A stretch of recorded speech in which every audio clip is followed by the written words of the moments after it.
അവൽ പായസം ഉണ്ടാക്കുന്ന വിധമാണ് ഈ വീഡിയോയിൽ കാണിക്കുവാൻ പോകുന്നത്. ഞാൻ 4 കപ്പ് അവലാണ് എടുത്തിരിക്കുന്നത്. അവൽ നെയ്യിൽ വറുത്തെടുക്കുക. പാൻ വെച്ച് ചൂടാകുമ്പോൾ നെയ്യ് ഒഴിച്ച് അവൽ നെയ്യിൽ വറുത്തെടുക്കുക. അവൽ നെയ്യിലിട്ട് വറുക്കുവാൻ പോവുകയാണ്.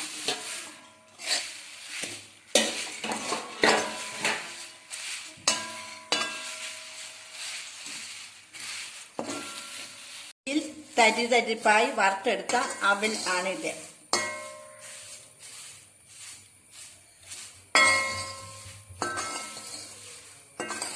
രണ്ട് സ്പൂൺ നുറുക്ക് ഗോതമ്പാണ് കഴുകി വാരി വെച്ചിരിക്കുന്നത്.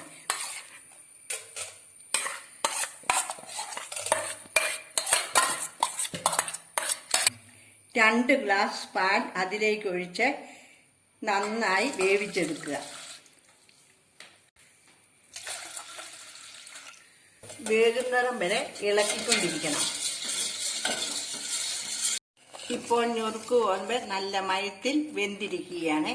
ഇതിലേക്ക് ഏലക്ക പൊടിച്ചതും 1 കപ്പ് പഞ്ചസാരയും ചേർക്കുക. നന്നായി ഇളക്കിയ ശേഷം 1 കപ്പ് പാലും കൂടി അതിലേക്ക് ഒഴിക്കുക.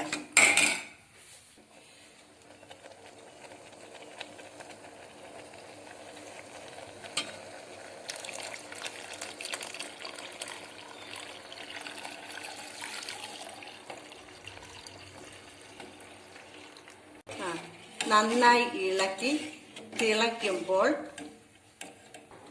അവൽ ഇട്ട് കൊടുക്കുക. ഏലക്കായും പഞ്ചസാരയും ഇട്ട് പാൽ നന്നായി തിളച്ചു.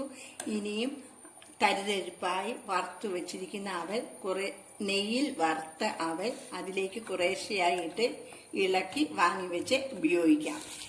ഇതുപോലെയുള്ള വീഡിയോ ലഭിക്കുന്നതിനായി ഈ ചാനൽ സബ്സ്ക്രൈബ് ചെയ്യുക.